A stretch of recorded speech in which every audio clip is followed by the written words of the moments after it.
Bienvenue dans Sacrée Sexualité, le podcast où on parle de sexualité, mais pas comme à la télé. Je m'appelle Livia Quero, je suis écrivaine, je suis coach en sexualité et je suis aussi très fan de comédie romantique. Et tu vois, dans les comédies romantiques, le sexe c'est toujours automatique, fluide, génial et parfait. Et ça ressemble pas trop à la réalité.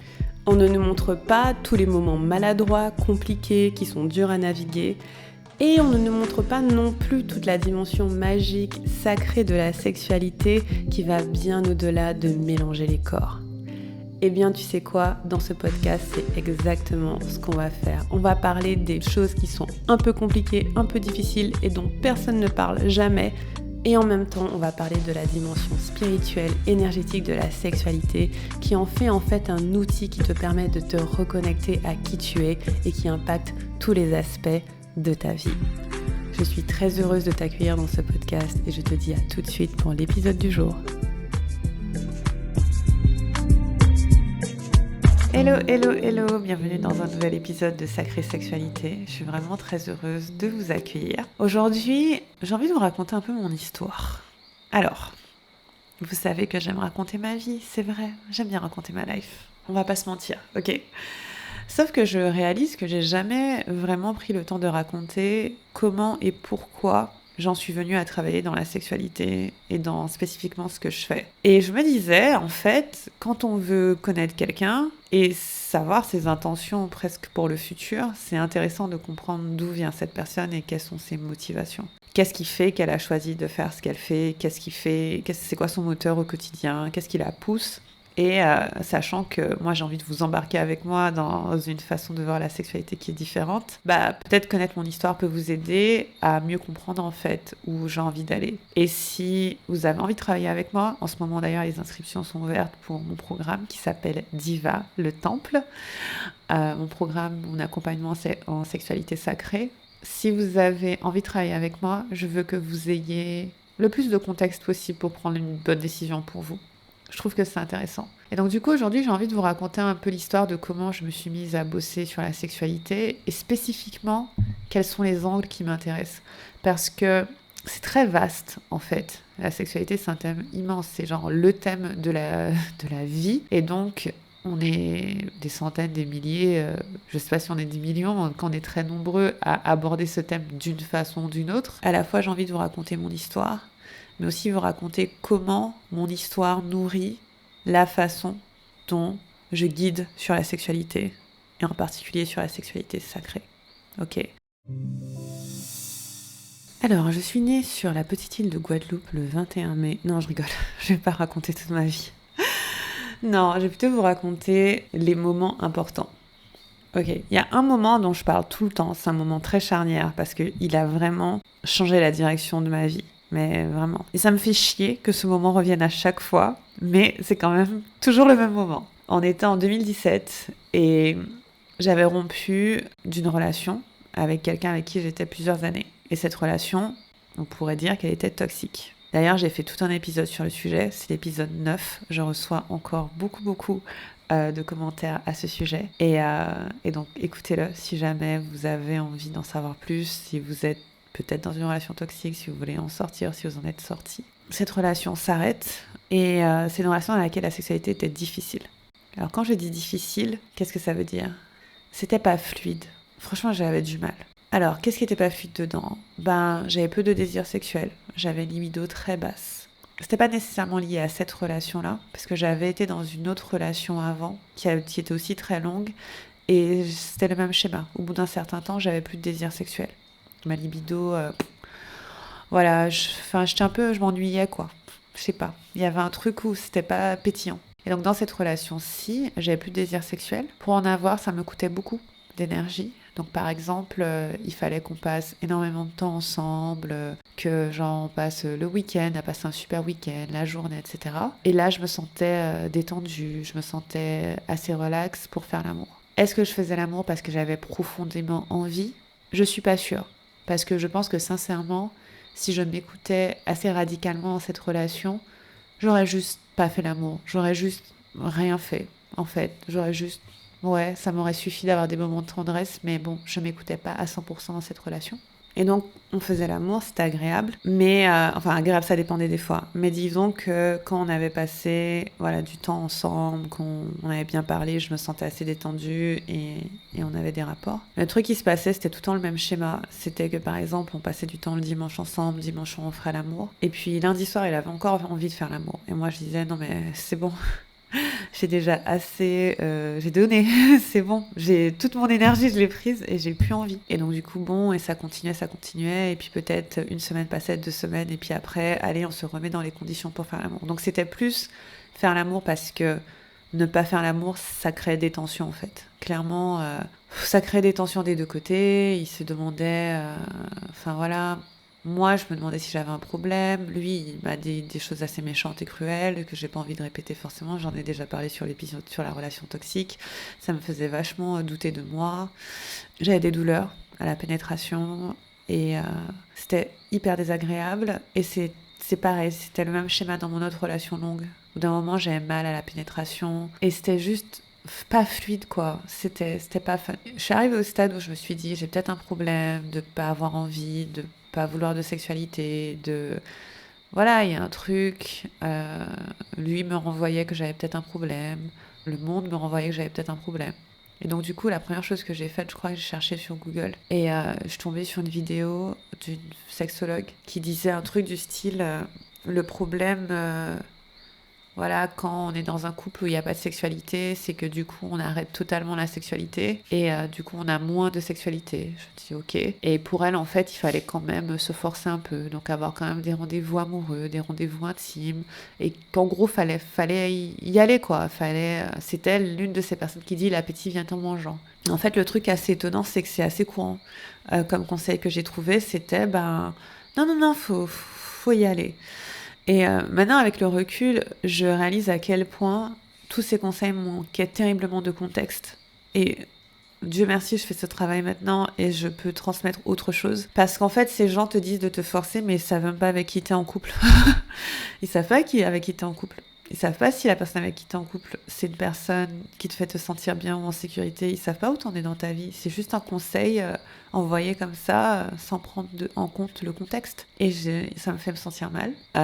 Voilà, c'était vraiment pas agréable de me dire, ok, j'ai un problème, en fait, faut que je me force. Donc, j'avais pas envie de me forcer plus que ce que je me forçais déjà. Et je trouvais que le conseil, il servait à rien. Donc, je l'ai pas écouté. Je me suis dit, ça sert à rien. Je veux dire, quelqu'un qui a pas de désir sexuel, tu lui dis de se forcer, écoute, c'est un peu con, quoi. Désolée pour le gros mot. Et après, j'ai pas trouvé. J'ai juste pas trouvé de ressources. J'ai cherché, j'ai pas trouvé. À un moment, je parlais avec une psy par rapport à la relation en elle-même et une éventuelle rupture. On a évoqué vite fait la sexualité, mais... Donc j'étais sans ressources en fait. Littéralement, j'étais face à moi-même. J'avais pas grand monde avec qui en parler. Je crois que j'en ai parlé à littéralement personne. J'en ai parlé à personne. J'ai dit à personne qu'on avait des difficultés. C'était impensable en fait. Parce que pas par honte ou quoi, mais parce que je me disais que c'était clairement moi qui avais un problème. Que je devais le régler. Et voilà. Après, on s'est séparés. Et je sais plus à quel moment, mais à un moment, je me suis dit, plus jamais je veux une sexualité comme ça. Genre, je préfère être seule pour le reste de ma vie que d'avoir une sexualité comme ça, qui en fait n'est pas intéressante, n'est pas épanouissante. Oui, peut-être j'ai quelques orgasmes par-ci, par-là, mais il y avait même de l'injonction à l'orgasme dans notre sexualité, c'est-à-dire que quand j'en avais pas, il était pas content. Il m'en voulait. Il me disait oui, qu'est-ce que tu crois que ça me fait de voir que t'as pas d'orgasme et tout. Donc même ça, c'était compliqué, tu vois. Et donc, ouais, quand on s'est séparés, je me suis dit, plus jamais de ma vie, je vais une sexualité comme ça. Et en fait, avec cette rupture, il y a eu un enchaînement de choses, mais c'était juste dingue, quoi. En fait, c'est comme ça, parfois, je suis désolée, j'ai encore le nez bouché, c'est assez infernal. C'est un truc, je prends énormément de médicaments, bref, c'est pas grave. On continue, l'essentiel c'est que vous entendiez ma voix.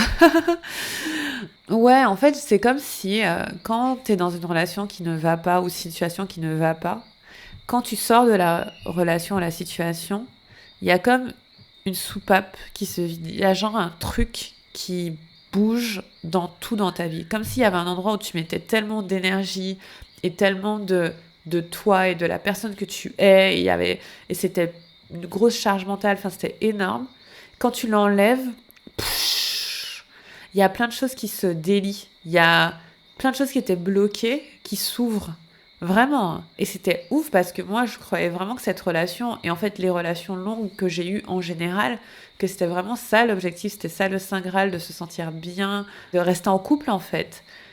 Et là, je quitte ce couple et puis tout se libère. Et à partir de là, franchement, tout a changé. Et donc, j'aime pas reparler de ce moment parce que ça me fait chier de toujours repartir sur cette rupture, tu vois. C'est bon, j'ai plus trop envie d'y penser. Mais en même temps, j'essaie de pas penser à la relation, mais j'essaie de penser au fait que je suis une personne qui a pris la décision de partir. Et ça changera jamais. Et donc, du coup, je quitte, je pars. Et à partir de là, il y a un tas de choses qui se passent. Je sais plus dans quel ordre, mais je vous l'ai dit toutes. Et c'était genre sur l'espace de 2 mois. Genre la rupture était en avril. Et tout ce que je vous dis là, ça s'est passé sur mai, juin, juillet. Peut-être même mai, juin. Je pars à New York 10 jours, parce que c'était mon rêve d'y aller. Je rêvais de visiter, j'avais jamais été. Donc je suis partie en vacances. Et ça m'a fait trop du bien. J'ai loué un petit Airbnb à Brooklyn. Une meuf hyper spirituelle, c'était trop bien. Enfin, j'étais trop dans ma vibe. Et il y avait plein de bouquins. Et je suis tombée sur des bouquins sur l'amour, sur la spiritualité, ce genre de choses. Ça m'a vachement inspirée. New York m'a trop fait du bien parce que on me faisait énormément de compliments. C'est une ville où les gens, ils ont pas peur de parler. Puis moi, je suis une femme noire, j'avais un bel afro et tout. Et là-bas, les femmes ne portent pas beaucoup leurs cheveux naturels. À New York en particulier, je savais pas ça, hein, c'était un truc. Donc moi, je viens avec mes cheveux bien costauds là, et on m'arrête dans la rue, on fait des compliments. Je suis là, waouh, trop bien. Et je me suis sentie trop une star, trop une diva. Et ça m'a fait du bien. Et pendant ce voyage, ou autour de ce voyage, je commence à me dire ces choses-là. Je veux autre chose, je mérite autre chose, je mérite un autre genre d'amour. Je tombe sur un bouquin, voilà, pour attirer l'amour en genre 7, 8 étapes, je sais plus c'est quoi. Et je commence à faire les exercices. Et je commence à me dire, peut-être c'était pas moi le problème. Peut-être c'était pas moi le problème. En parallèle de ça, donc avant, après, je sais plus, je suis en train de faire un programme en ligne, parce que moi je suis sur Internet depuis 2013. Et c'est un programme qui porte sur améliorer sa vie en entier, vraiment à 360 degrés. Et il y a une des filles du programme qui me dit, mais Livia, c'est trop intéressant, tu parles de tous ces sujets, mais tu ne parles jamais de sexualité. Je t'ai jamais entendu, vu dans ton blog, ni rien parler de sexualité.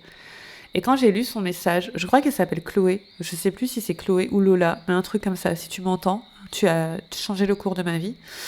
Elle m'a dit ça, et je me suis assise, et j'étais là, putain, mais elle a trop raison, j'en parle jamais. Et en fait, je me suis dit, si j'en parle pas, c'est que c'est tabou pour moi.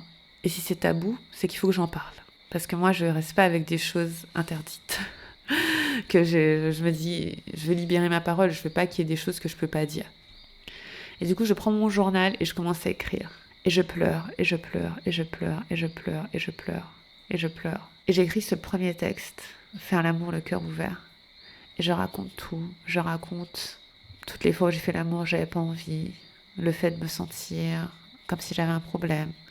Toutes les fois d'avant, avant ma relation, où j'ai fait l'amour avec des hommes, je me prenais pour Carrie Bradshaw dans Sex and the City, qui me respectaient pas forcément, qui ne m'honoraient pas forcément, mais j'avais envie de prouver des choses, j'avais envie de prouver que j'étais sexy, que j'avais de la valeur, que je comptais. J'ai pensé à toutes les fois où mon plaisir n'était pas important, où on m'a fait me sentir un peu petite, parce que par exemple, j'avais cet ex qui me disait, et c'est pas un seul, il y en a plusieurs qui m'ont dit ça en mode, mais les autres meufs, elles sont pas comme toi. Genre, toi, jamais tu viens m'attraper comme ça dans la cuisine et tout, ou jamais. Enfin, genre, en gros, on m'a renvoyé beaucoup que j'avais l'image de quelqu'un d'assez distant et froid parfois, surtout dans les relations qui ont duré. Parce qu'en fait, je me désintéressais au bout d'un moment. Et peut-être pour compenser, dans les relations courtes, bah, je me prenais pour, je sais pas, une bombe sexuelle, quoi. Et donc, j'avais tout ce bagage, tout ça. Et en fait, aucune notion de comment naviguer la sexualité en vrai. Aucune. Et j'écris. Le texte est encore sur mon site et je le partage de temps en temps. Je vous mettrai le lien dans les notes, vous pourrez le lire. Mais ouais, j'écris et je pleure. Et je le partage dans le groupe du programme. Et là, il y a plein de gens qui me disent, ouais, moi c'est pareil, moi je ressens la même chose et tout. Et je dis, sérieux? Quoi? Et je vous promets, c'est la première fois que j'ai eu du soutien sur ce sujet. En parlant à ma communauté, mes lecteurs, mes gens qui me suivent, ces gens qui étaient déjà là. Je dis là, vous êtes sérieuses? Les meufs? Waouh! toutes ces personnes qui, comme moi, se forçaient, comprenaient pas, étaient confuses. C'était la confusion parce que comme tu as tellement de repères, on était 2017, on était juste avant MeToo. Je sais pas si vous vous rappelez, MeToo, c'était fin de l'année. Je me rappelle très bien parce que c'était mon année charnière. Et ouais, et toutes ces personnes qui ne parlaient jamais de sexualité ont commencé à commenter en disant ouais, moi c'est pareil, c'est fou. Et j'étais là, waouh, ok, intéressant. En parallèle de ça, toujours la même période, j'ai une séance de coaching avec ma copine Morgane Sifantus. Allez la chercher sur Google, elle est excellente. Elle travaillait beaucoup sur tout ce qui était identité de marque, ces choses-là. Maintenant, elle accompagne les personnes à soit écrire des livres, soit à gérer leur compte. Elle fait des chiffres et des lettres. C'est comme ça que je la décris. Et je pense qu'elle se décrit aussi. Elle a une offre qui s'appelle Conte de fées sur l'argent. Bref. Et donc, Morgane, j'ai une session avec elle de coaching parce que je veux... En même temps, il me semble que j'étais en train de changer de marque. Je m'appelais Livia Quero et on cherchait... je m'appelle toujours Livia Quero, mais mon site c'était liviaquero.com et on cherchait une tagline ou quelque chose comme ça. Bref. Et elle me pose la question, quel est le truc que personne ne sait sur toi, Livia? Je suis là, hein? Et elle me dit, ouais, c'est quoi le truc que personne ne sait sur toi? Et Morgane, c'est ma copine, genre, on se connaît depuis que je suis sur Internet. Ça fait longtemps. Je sais pas, tu sais tout de moi. Après, j'étais là, oh, il y a un truc que j'ai jamais dit à personne. Elle me dit, c'est quoi? Je lui ai dit, j'écris un roman érotique. Elle m'a dit, pardon? J'ai dit, je l'écris depuis que j'ai 20 ans. Elle m'a dit, quoi? En fait, quand j'habitais à Londres, avant, donc là, pour vous donner la timeline, on est en 2017. J'ai déménagé à Londres, on était en 2010, ok? Et peut-être en 2011-2012, j'ai commencé à écrire un roman érotique. D'ailleurs, c'est ce que j'ai sorti, c'est Ella, si vous l'avez déjà lu. Et ça m'a pris 10 000 ans à le finir. Et je lui ai dit, ouais, j'écris des histoires érotiques et tout. Elle m'a dit, t'es sérieuse, meuf? T'as jamais rien dit? Je suis là, mais oui! Et je lui ai dit, tu sais quoi? J'avais jamais réalisé que c'était un secret jusqu'à maintenant. Quand je vous dis que c'est un secret, je savais même pas moi-même que j'étais capable de tenir des secrets longtemps comme ça. Personne ne savait. Le mec avec qui j'étais des années ne savait pas. Aucune de mes copines ne savait. Personne ne savait. Genre, quand je dis personne, pourtant je suis un livre ouvert, je passe mon temps à raconter ma life. Personne ne savait. Elle m'a dit, c'est trop intéressant, Livia, que t'aies gardé ça secret. J'étais là, ouais, j'avoue. Trop intéressant. Et là, je fais un truc de ouf. Je l'annonce aux filles du groupe, je dis, les meufs, en fait, j'ai écrit un livre érotique. Et j'avais oublié que toute personne savait. Et du coup, j'aurais dit, imaginez, je lance le premier chapitre. Et je le vends genre 5 balles ou 10 balles. Juste pour voir. 5 balles. Je sais pas, c'était un chapitre. Et les gars, il y a 150 personnes qui ont acheté le chapitre. J'étais là, pardon! D'où venez-vous? Qui êtes-vous? What the fuck? J'étais là, attends. Il y a quelque chose qui... J'étais là, what? Et là, mon livre, il a été vendu vraiment bien, à plusieurs milliers d'exemplaires. Je fais aucune promo, il vend bien. Il vend tranquille, quoi. Donc voilà, je lance ça, je suis là, waouh, il y a un truc avec la sexualité, c'est trop marrant. Mais pour l'instant, ça n'a rien à voir avec, genre, ce que je fais maintenant. C'est vraiment, je découvre le sujet, quoi. En parallèle, je pars à New York de nouveau. Et cette fois, j'y vais 3 mois. Je pars vraiment me refaire, me ressourcer. Je pars pour moi. C'est la première fois de ma vie que je fais un voyage seule, pour le plaisir et pas pour aller faire un boulot quelque part ou pour déménager et tout. C'est vraiment la première fois, je crois que c'est la seule fois où j'ai voyagé aussi longtemps juste pour le plaisir. Je me suis installée dans le même appart à Brooklyn, après j'ai changé et j'ai juste voulu vivre, quoi. Et je travaillais de là-bas parce que je travaillais sur Internet et tout. Et quand j'étais là-bas, j'ai commencé à visiter un peu plus des librairies et là je suis tombée sur tout ce qui était sexualité sacrée, tantra. Et le premier livre que j'ai lu dessus, c'est celui de Margot Anand. Le nom, c'est À la rencontre de l'orgasme divin. Et j'ai lu en anglais. Et j'étais là, mais qu'est-ce qu'elle raconte? En fait, elle racontait des expériences de sexualité, mais je vous jure, je comprenais pas de quoi elle parlait. Je disais, mais qu'est-ce qu'elle raconte? Genre, c'était pas concret pour moi. Elle raconte la première fois où elle a fait l'amour et c'était vraiment magnifique, divin, génial. Et je me dis... Je comprends pas ce qui se passe concrètement. Ça n'a pas de sens pour moi. C'est mystérieux, obscur. Enfin, je comprends rien, quoi. De quoi elle parle? Et donc, je suis là, je lis. J'ai dit, je comprends pas de quoi elle parle, mais ça a vraiment l'air génial. Je sais pas, je comprends pas ces notions-là d'orgasme divin ou de whatever, sexualité sacrée, tantra, de ça, moi je connais rien. Mais ça a l'air vraiment cool. Et donc, parce que je suis une geek, je commence à faire des recherches. Je cherche, je tombe sur des choses. Et là encore, je sais pas la temporalité. Mais j'en viens au stade où je comprends un truc assez fondamental. Je suis pas sur quoi je suis tombée, mais je comprends plusieurs choses. Je comprends que ma sexualité peut être belle si quelque part je bosse sur moi, que c'est pas par rapport au partenaire ou quoi, que c'est déjà de moi à moi que je dois avoir une belle sexualité. Je comprends que le plaisir doit reprendre de la place dans ma sexualité, que je ne lui ai pas beaucoup donné de place parce que j'étais beaucoup dans l'échange, l'interaction, la transaction avec quelqu'un d'autre et pas tant dans que ça me fasse plaisir à moi. Et je comprends que potentiellement, j'ai du bagage. Alors, je sais pas mettre les mots dessus à l'époque, mais que potentiellement, j'ai du bagage. Et donc, je décide d'apprendre à me masturber sans vibro, sans rien. Alors, jusque-là, j'avais des vibros, je me masturbais en 3 secondes. Voilà, vous connaissez, hein, vite fait, juste pour avoir un orgasme rapide. Mais là, je me suis dit, je vais voir qu'est-ce que ça fait de me réapproprier mon corps, de le toucher et voir quelles émotions émergent. Et ça, c'est parce que j'ai consommé quelques trucs que j'avais ces notions-là. C'est pas venu tout seul. Et là, j'essaie du coup de me donner du plaisir tranquille avec les doigts. Et c'est horriblement difficile parce que j'ai honte. Je me sens super honteuse. Je me sens honteuse, je me sens nulle. Je me dis, mais qu'est-ce que je fous? C'est...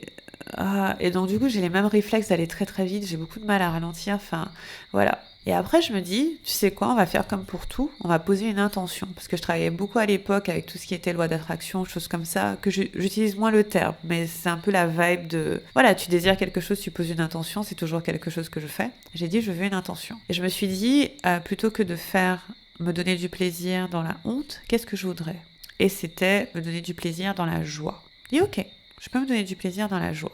Enfin, c'est pas que je peux, mais l'intention, c'est de ressentir de la joie quand je me donne du plaisir. Et donc, je commence à faire, et au début, j'ai encore un peu honte, et au fur et à mesure, je ressens un peu moins de honte et un peu plus de joie.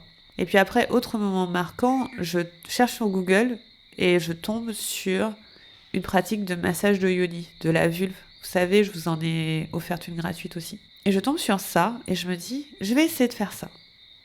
Et la pratique, en fait, c'était c'était sur un site porno que je l'ai trouvé, mais c'était de l'érotique, en fait. Et c'était 2 femmes. Et c'était très ritualisé. Donc, il y avait une femme qui était allongée, une autre qui venait, elle avait genre des foulards, des choses comme ça. Et elle lui a massé tout le corps, elle lui a fait le massage de la vulve. Et ce qui m'a choquée, c'était qu'il n'y avait rien de sexuel dedans. Il n'y avait pas d'échange sexuel entre elles. C'était pas genre non, c'était je te masse le corps et je te masse la vulve, genre le truc le plus neutre possible, quoi. Et bien sûr, la personne qui recevait le massage de la vulve, elle avait beaucoup de sensations, elle avait des orgasmes, elle bougeait, etc. Mais on voyait que c'était juste, elle faisait le processus de son corps et la personne qui donnait le massage était genre hyper stoïque, calme, donnait le massage. Elle était juste en train de donner le massage. Et rien que de voir la scène, je me suis dit, waouh, c'est trop intéressant que la sexualité puisse être ça, c'est-à-dire quelqu'un qui tient l'espace pour l'autre personne, pour qu'elle vive son truc, en fait. Rien que, vous voyez, être témoin de ce genre d'interactions qui sont tellement différentes de juste faire du sexe et je prends, je donne, je prends, je donne. Là, c'était, il y en a une qui reçoit et l'autre donne. J'ai dit, ok, c'est intéressant. Ensuite, j'ai pris mon carnet, j'ai noté toutes les étapes qu'elles ont fait. Et je me suis dit, je vais essayer de faire ça avec moi-même. Putain, c'était chaud, hein. Mais j'ai tout noté. Et au début, je l'ai fait avec la vidéo, mais c'était pas facile pour moi de regarder d'autres gens et de le faire sur moi, surtout que j'avais une intention et donc je voulais rester avec moi-même. Donc j'ai pris les notes et au début, j'ai suivi les notes étape après étape parce que j'avais envie de faire tout ce qu'elle faisait, c'est-à-dire elle réveillait le corps, elle massait le corps, elle massait certaines zones avant d'autres, etc. Bien sûr, en me formant, j'ai eu plus de techniques, mais là, c'était le début. Et du coup, là, j'ai vraiment appliqué et j'ai vraiment compris qu'est-ce que c'était le rythme, qu'est-ce que c'était d'aller doucement, j'ai vraiment compris qu'est-ce que c'était de ne pas chercher à aller quelque part aussi pour l'orgasme. J'ai vraiment compris beaucoup de choses rien qu'en faisant le massage parce que on a beau te dire des choses, genre je lis le livre de Margot, ah non, j'ai rien compris, tu vois. Genre je sais, mais qu'est-ce que ça raconte? Et en fait, en faisant Juste le yoni massage, j'ai compris certaines des choses qu'elle voulait dire sur le fait de prendre son temps, le fait de respirer, le fait d'être dans l'extase, le fait que ce soit divin. En fait, c'est assez magique. C'est pas des choses qui s'expliquent concrètement. C'est pas des choses, t'appuies sur un bouton et ça fait ça. Il y a toute l'intention derrière, il y a toute l'énergie derrière, il y a le feu aussi de descendre dans son corps, d'être vraiment dans son corps et pas d'être en train de mouliner dans le mental. Et donc là, j'entame cette pratique de sexualité sacrée juste en faisant un yoni massage. Tu te demandes peut-être par quoi commencer pour avoir une belle sexualité, une sexualité sacrée. Et bien pour ça, je t'ai préparé une superbe ressource. C'est un quiz qui te permet d'avoir accès à un parcours personnalisé pour savoir comment t'y prendre pour avoir une magnifique sexualité. Tu vas sur liviaquero.com/quiz et là tu répondras à quelques questions. Et à la fin des questions, tu vas découvrir si tu es la graine d'âme, la gardienne de la porte, l'expressionnista ou la sage ou la butineuse. Et ça va te dire sur quoi tu dois te concentrer en ce moment. Tes besoins, tes limites, ton expression, ton intuition ou la connexion avec l'autre. Une fois que tu sais ça, tu verras qu'il y a un tas d'exercices, de pratiques que tu peux faire à la maison et en fait, tu ne seras plus perdu dans ta sexualité grâce à ça. Tu sauras exactement ce que tu dois faire. Va sur liviaquero.com/quiz et réponds quelques questions. J'ai hâte de savoir ce que ça a donné pour toi. Et dernière chose qui se passe en parallèle, donc on est quand même sur les 3 mois là, mai, juin, juillet. J'ai des clientes en fait en coaching et quelques clientes individuelles. Et à l'époque, je travaillais surtout pour des personnes qui voulaient être entrepreneurs et qui voulaient monétiser leur idée, leur passion. C'était ça ma spécialité. Et donc du coup, je parle à 2 ou 3 de mes clientes. Et je sais pas, je pense que c'est le fait que je parlais beaucoup plus de sexualité. Alors j'ai pas raconté aux gens que je me faisais des yoni massages, j'en étais pas là. Mais c'est juste que voilà, dans toute cette mouvance de lancer le premier chapitre du livre érotique, d'en parler, etc., j'ai remarqué que les personnes avec qui je travaillais parlaient plus facilement de sexualité. Et il y a une de mes clientes en particulier, je me rappellerai toujours parce que... C'est encore ma cliente aujourd'hui. Je me rappellerai toujours parce que j'étais au téléphone, elle me racontait. Et elle me racontait qu'on l'avait violée quand elle avait 17 ans. Et que c'était quelqu'un de sa famille et tout. Et j'étais hyper choquée. J'étais tellement triste pour elle parce qu'il y avait aussi ce sous-jacent de honte de peut-être que c'était ma faute. Et donc j'ai parlé avec elle, je fais non, c'est pas ta faute. À chaque fois que quelqu'un te fait du mal, c'est pas ta faute, c'est leur faute. Et donc on a parlé et tout. Et je me suis dit, purée, c'est trop intéressant parce qu'on parlait business, on parlait argent. Et on en est arrivé au stade où elle se sentait d'une certaine façon. Et je sais pas par quel questionnement on est arrivé où elle m'a avoué qu'elle avait été victime de viol, quoi. Et j'ai 2-3 conversations comme ça. Dans l'espace, je sais pas, 3 semaines. Il y a une de mes clientes qui me dit oui, moi c'est mon ex qui m'a violée. Une qui me dit oui, moi c'est par rapport à quand j'étais enfant. Enfin, il y a des trucs comme ça, je me dis waouh. Et après j'ai l'épiphanie qui vraiment, elle a vraiment changé toute ma vie. Genre vraiment pour le coup, c'est celle-là qui fait que je fais le métier que je fais aujourd'hui. C'est celle qui fait que je suis passée de Livia fait ça pour elle-même et retrouver la joie et le plaisir à Livia fait ça pour les autres. Et voici l'épiphanie. En fait, j'ai fait le pont. Je me suis dit, regarde, toutes ces femmes-là que tu connais, elles veulent développer leur entreprise, elles veulent gagner de l'argent, elles veulent développer leur business. Mais meuf, une femme sur 4 a été violée. 1 sur 3 a connu une agression sexuelle. Quasiment toutes ont vu leurs limites dépassées. Bien sûr que c'est plus dur pour elles. J'ai fait, et pourquoi personne n'en parle ? Pourquoi personne ne parle de l'impact de leur sexualité et en particulier de la violence qu'elles ont pu connaître dans leur sexualité sur le reste de leur vie ? Pourquoi personne n'en parle ? C'est pas normal. Et là, je me dis, on vit dans un monde où l'un des plus gros fléaux qui existent, c'est-à-dire l'abus sexuel, est complètement passé sous la trappe. C'est pas normal que dans un programme business, on prenne pas en compte le fait que t'aies des traumas sexuels, en fait. Genre, je suis en train de me dire ça, là, j'étais en train de me dire ça. J'étais en train de me dire... Et là, je suis, été 2017, en train de me dire, mais c'est pas normal. Qui s'occupe de cet aspect-là des choses, quoi. Et je dis, c'est pas normal. En fait, c'est l'injustice. C'est le décalage entre être un homme dans cette société et être une femme dans cette société. Et être un homme, et déjà, t'as tous tes privilèges, ok. Et en plus, voilà, tu vas faire tes trucs, tu vas lancer tes business, tu vas gagner ton argent et tout. Et t'es une femme, donc t'as déjà la difficulté d'être une femme. Mais en plus, t'as du trauma par-dessus. Et personne n'en parle. Personne ne considère que ça peut impacter ta vie. Ça m'a trop saoulée, en fait. Je dis, mais c'est pas normal. Et je me suis dit, plus jamais je vais l'ignorer. De ma vie, plus jamais je vais l'ignorer. Qu'en fait, quand je regarde une personne qui n'est pas un homme, je regarde une femme ou une personne non binaire, je regarde quelqu'un qui a potentiellement aussi souffert dans sa sexualité. Et une fois que je l'ai capté, je pouvais plus ne plus le capter. C'était cerveau recalibré, quoi. Et à partir de là, j'ai commencé à trouver un angle qui était le lien entre le sexe et l'argent, le sexe et le business, etc. Mais cet angle-là, il n'était pas hyper correct pour moi non plus. Je vais en parler après. C'était pas ce que j'étais vraiment appelée à faire, en fait. J'étais vraiment appelée à me focaliser sur la sexualité comme sujet.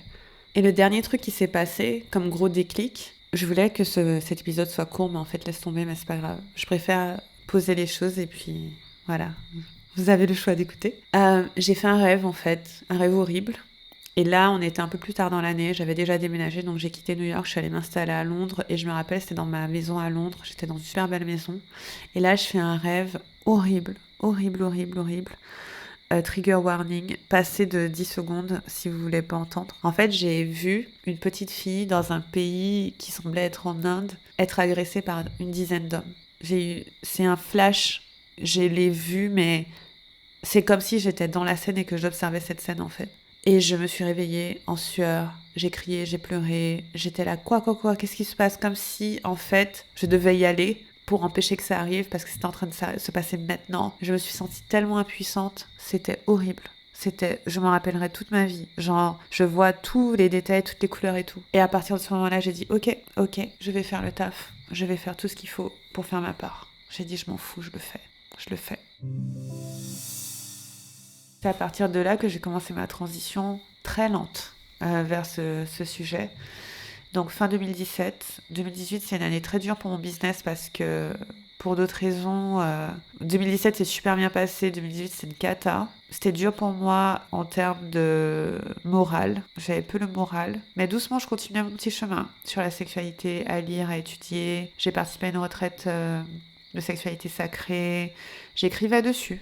Avant, j'écrivais pas dessus, j'écrivais dessus un peu plus. Je sais pas si j'étais en mode je vais en faire mon métier, mais c'était clair que c'était introduit maintenant dans ce que je faisais. Genre, je parlais de ça et de tout le reste. Et puis après, 2018, ensuite 2019, 2018, je suis partie vivre au Portugal, 2019, je suis revenue. Et je continuais à faire le pont entre le sexe et l'argent.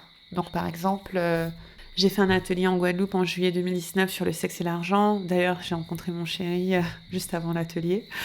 Voilà, c'était un petit peu ça le point qui était intéressant pour moi à l'époque. C'était ma transition en fait pour passer du sujet que je faisais avant à ça. Et puis après, donc ça c'était 2019, on rencontré chéri, on s'est mis en couple. J'ai quitté le Portugal, je suis venue à Paris, on s'est re-rencontrés à Paris, on s'est mis en couple à Paris. Et la sexualité c'était un sujet qui était important pour moi. Genre j'en parlais, je le disais aux gens. Voilà, j'avais pas formalisé encore vraiment ce que je faisais, mais à partir de 2017 et à partir de ce rêve que j'ai eu, ce cauchemar, c'était clair que ça faisait partie de ce que je faisais. Mais après, c'était pas tout ce que je faisais. Mais c'est clair que c'était un des aspects. Et donc j'en parlais, j'étais très transparente dessus, j'écrivais dessus, je coachais un petit peu dessus, même si j'avais pas tous les outils encore et tout. Et puis fin 2019, c'est une de mes clientes en fait qui est devenue une amie. Et j'ai dit maintenant je veux vraiment me former. Genre je veux me former, je veux pouvoir aider les gens avec ça parce que c'est trop important en fait. C'est ce que je répétais constamment. Et jusqu'à maintenant, quand quelqu'un me demande pourquoi je fais ce métier, et je dis c'est parce que c'est trop important. Quand,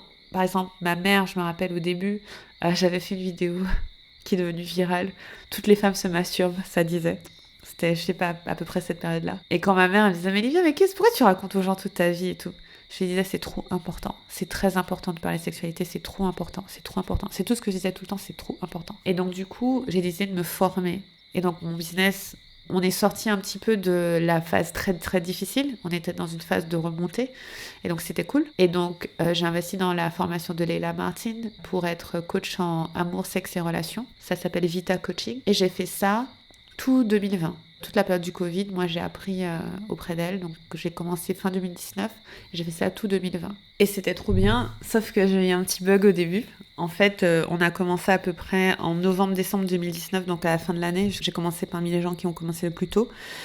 Et après en février, je pars en voyage. Je voyageais beaucoup, hein. Je voyage moins maintenant parce que là où j'habite c'est trop bien, mais je voyageais beaucoup. J'étais en voyage à Los Angeles, je me rappelle très bien, dans un mastermind. Et février. Et donc moi, je fais le programme de Leila Martin et on arrive à un stade où on fait ce qu'on appelle du désarmurement. En fait, c'est un massage du vagin de l'intérieur, en fait, pour libérer des tensions, des blocages et des éventuels traumas.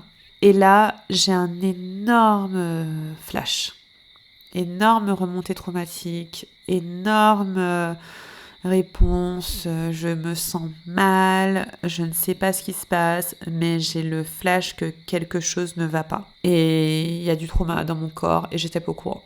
Et là, je me dis, fuck, qu'est-ce que je fais? Et heureusement, très rapidement, en fait... Non, en fait, pour le coup, j'ai rien fait. Sur le coup, j'ai juste... Waouh, j'étais sonnée et je suis restée en freeze 3 semaines. J'ai fait tout mon mastermind et tout. On a abordé d'autres sujets. Et d'ailleurs, dans ce mastermind, j'ai vraiment fait émerger une partie de ma mission et j'ai écrit dessus. Je me rappelle, on était dans une maison, mais à Los Angeles, c'était une maison de ouf. La maison, elle devait coûter 10 millions, je sais pas. Et je m'installais dans le bureau, un bureau qui... On était dans les hauteurs de Hollywood et tu voyais toute la vallée.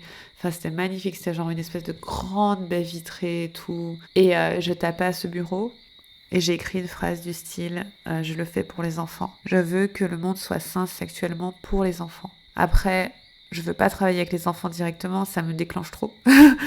Mais je veux que le monde soit sain sexuellement pour les enfants. C'était ça. Et c'est toujours ça. C'est toujours ça. Je veux qu'ils soient sains sexuellement, mais en particulier, je veux que les enfants qui viennent puissent être dans un monde plus sain. Et donc ça a émergé pendant ce mastermind-là. Mais j'étais en frise par rapport au trauma qui est venu. Et du coup, ce que j'ai fait, c'est qu'il y avait un appel à la clé là, à un moment, je sais plus quand. Mais pas longtemps après, genre 3 semaines après. En fait, on était un gros groupe, on était genre 300, 350. Et elle choisissait au hasard qui elle coachait. Et donc, en gros, elle choisit à l'intuition, tu vois. Et moi, je fais une petite prière en mode, s'il te plaît, là, choisis-moi parce que là, j'en ai besoin. Et elle me choisit. Elle me coach pendant, je sais pas, même pas 20-30 minutes, hein, efficace. Et là, elle me ressource. Et elle me fait réaliser qu'effectivement, j'ai du trauma. Et ce qui émerge, c'est que j'ai un trauma lié à l'enfance, à l'hyper-responsabilité, au fait que je prenais beaucoup sur mes épaules et je me disais tout le temps que moi, c'était pas grave, que moi, je comptais pas, que ce qui comptait, c'était les autres. Plein de raisons pour lesquelles ça s'est créé dans mon corps, mais en tout cas, c'était ça. Et je me sentais fatiguée, toute petite, tout semblait très lourd. Et donc du coup, c'est là qu'est venue la vision en fait j'ai un gros tatouage sur un grand tatouage sur la cuisse qui représente ça. Mon tatouage fait genre, je sais pas, 35-40 cm. Peut-être même plus, j'en sais rien. Et en fait, on a fait le process de regarder de quoi j'avais besoin comme ressource. Et c'était comme si j'étais une mère pour un enfant. Non, c'est pas ça. Je suis l'enfant et il y a ma mère. Et en fait, je veux que ma mère soit soutenue, mais moi, je peux pas la soutenir. Et donc, on a moi, l'enfant, ma mère qui s'occupe de moi, et en fait, une grande divinité qui s'occupe de ma mère. C'était un peu ça, la vision. Et donc, si vous voyez sur ma cuisse, il y a un bébé, il y a une mère sur un trône avec une couronne, et il y a une grande déesse avec une plus grande couronne qui prend toute ma hanche, et en dessous, il y a la mère. Parce que la mère, ça a toujours été ma ressource, la mère MER. Et donc, il y a ces 3 éléments. Il y a l'enfant, la mère et la divinité qui soutient tout. Cette vision-là, elle m'a tellement apaisée à me dire, en fait, non seulement je n'ai pas à tout faire, mais en plus, il y a un grand tout qui soutient le tout. Ça m'a fait beaucoup de bien et je crois que genre, je sais pas, 2 mois après, j'ai été me le faire tatouer. Bref. Et donc là, ça a enclenché la deuxième partie de mon plan, qui est que je me suis dit, hors de question que j'accompagne des gens sur la sexualité sans rien savoir sur le trauma. Parce que si ce truc-là arrive, moi-même, je sais pas comment je vais faire. Si j'accompagne quelqu'un en sexualité et qu'il y a un truc énorme qui lui remonte à la surface et que je sais pas le gérer, ah non. Et du coup, non, ça m'a semblé, encore une fois, trop important. Après, tout le monde ne travaille pas sur la sexualité comme moi, et donc tout le monde n'a pas besoin de traiter le trauma comme moi je le traite. C'est-à-dire que la façon dont je travaille est tellement profonde. Enfin, quand on travaille sur la sexualité sacrée, donc on travaille sur des choses qui sont un peu liées à l'invisible, on travaille un peu avec l'énergie, on visualise, on se connecte à des forces plus grandes que nous. C'est des forces aussi simples que la nature ou Dieu, hein, je vous parle pas de trucs compliqués. Hein. Je sais pas... Oh, c'est costaud, c'est profond, c'est pas pratico-pratique quoi. Et donc il y a des choses qui peuvent remonter et je me suis dit à partir de là, je veux me former sur le trauma. Après dans ma formation, il y avait des éléments de soins des traumas de façon à justement ressourcer, s'assurer que la personne est bien en sécurité. Voilà, il y avait de quoi tenir l'espace si ça remontait. Moi j'étais là, moi je veux pas juste que les choses n'explosent pas si ça remonte. Je veux pouvoir aider la personne de A à Z.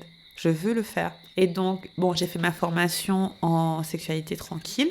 Bon, c'était pas tranquille, c'était intense, c'était beaucoup d'heures. Et après, j'ai décidé de me former en trauma. Et là, dans ma formation sexo, j'ai demandé à ce qu'on me recommande des gens et on m'a recommandé Rachel Maddox, qui est toujours ma coach aujourd'hui d'ailleurs, parce qu'elle faisait une certification en résolution des traumas. Et heureusement que je me suis inscrite, parce qu'après ma session, elle a arrêté.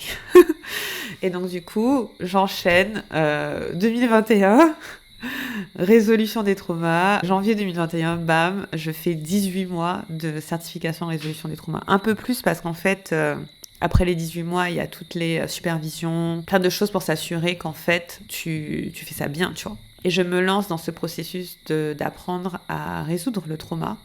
Et ça change ma vie. Mais quand je vous dis ça change ma vie, pour le coup, autant la sexualité, c'est vraiment l'angle de ma vie a changé. Mais la résolution des traumas m'a appris à coacher différemment, avoir des relations différemment. Vraiment, c'est ce qui fait qu'aujourd'hui, je pense être la personne aussi paisible et calme que je suis. Parce que je suis plutôt tranquille. C'est vrai, même si j'ai beaucoup d'émotions, enfin je suis hyper émotive, mais quand même, qui m'aide à naviguer tout ça, c'est ces modalités-là. En fait, la façon dont Rachel travaille et qu'elle m'a transmise, je sais pas si vous connaissez Peter Levine, c'est vraiment cette idée que le corps sait se soigner et donc il faut l'accompagner dans son soin. Et c'est ce qu'on appelle le travail somatique, on travaille dans le corps, par le corps et on honore complètement la sagesse du corps. Du coup, on a confiance dans le corps, on a confiance en la personne et voilà, ça a vraiment changé ma façon d'interagir avec les humains, quoi. Vraiment, ça a tout changé. Et aussi, ce que j'ai appris en travaillant avec Rachel, c'est comment créer un espace qui est très safe. Fondamentalement, c'est ça.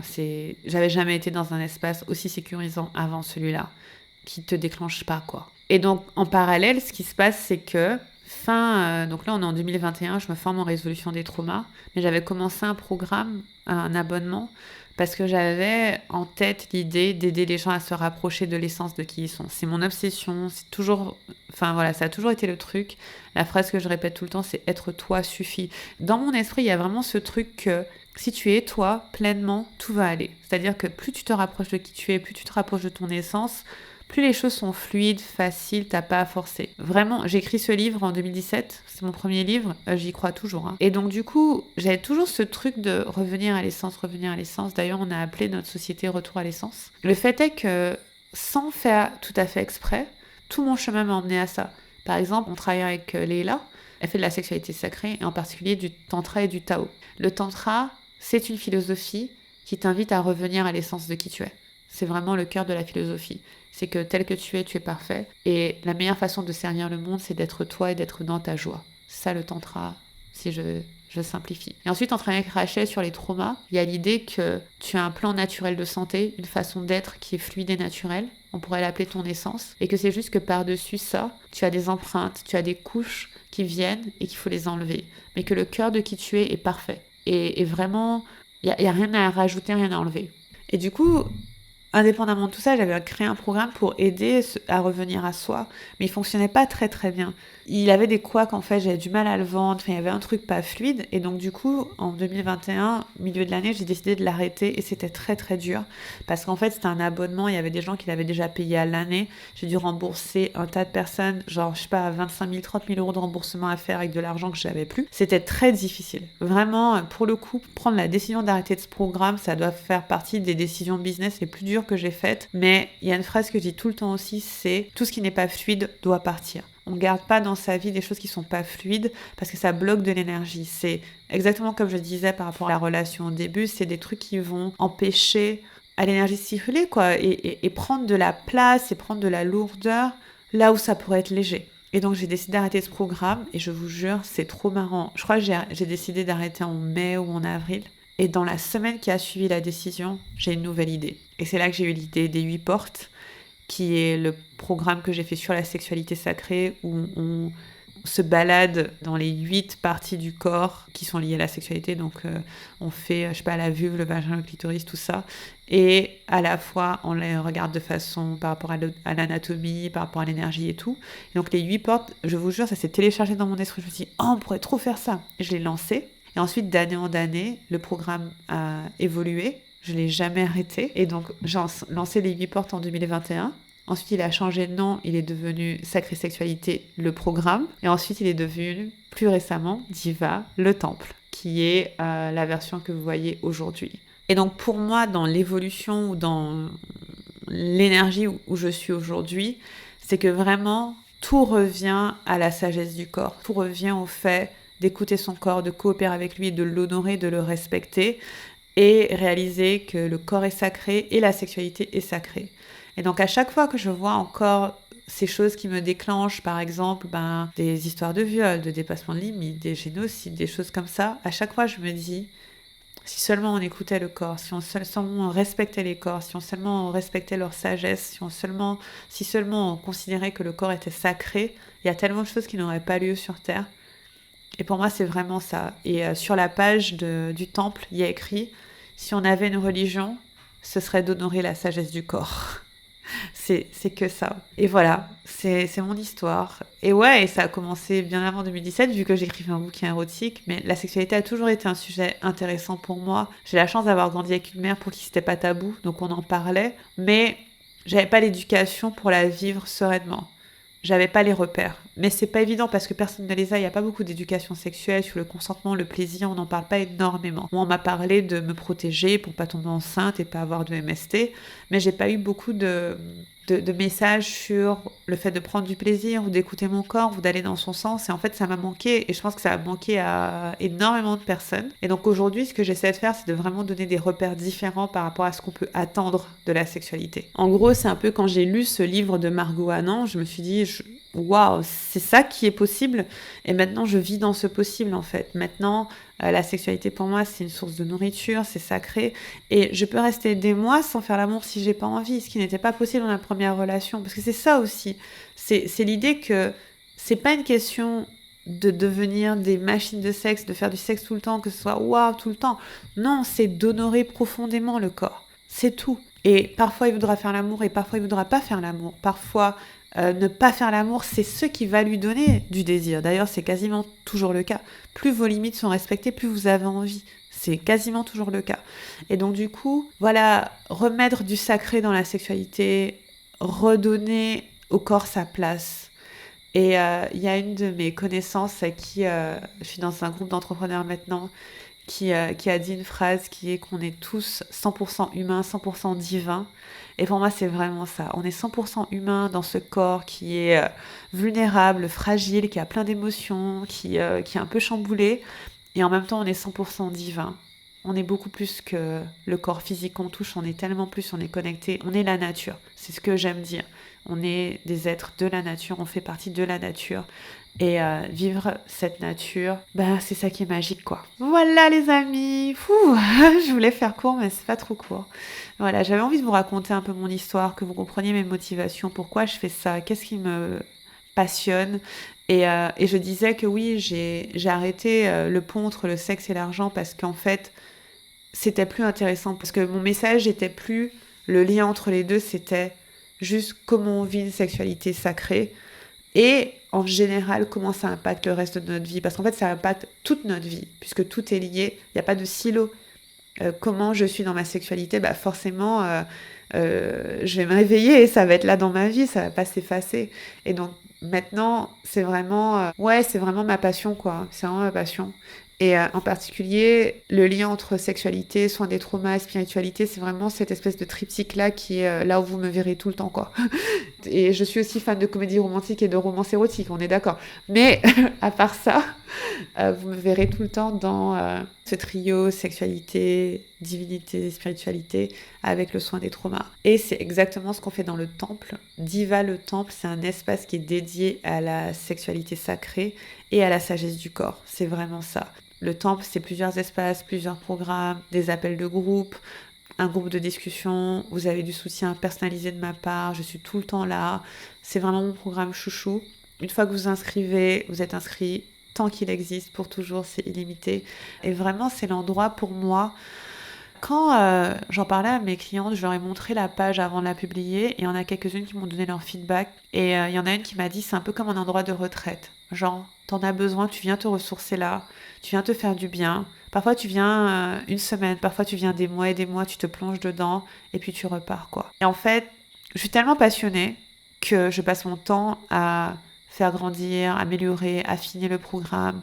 Là, mon intention pour l'année prochaine, c'est de vraiment en faire une communauté encore plus soudée, qui grandit encore plus ensemble. Je réfléchis à des pratiques qu'on va faire qui vont être encore plus axées sur le fait de vous rappeler que vous avez de la valeur, que vous comptez, que vous êtes importante, que votre plaisir est important, vraiment l'ancrer dans le corps.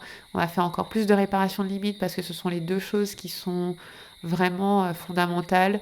Et juste, réaliser que non seulement vous méritez une belle sexualité, mais vous méritez une belle vie tout court. En fait, la sexualité, c'est le portail, c'est le passage pour libérer là où l'énergie est un peu bloquée. Et quand vous allez libérer cette énergie et l'utiliser pour vous, votre jouissance, votre plaisir, tellement de choses seront possibles. Les changements que je vois sur mes clientes, mais c'est un truc de ouf, c'est radical quoi.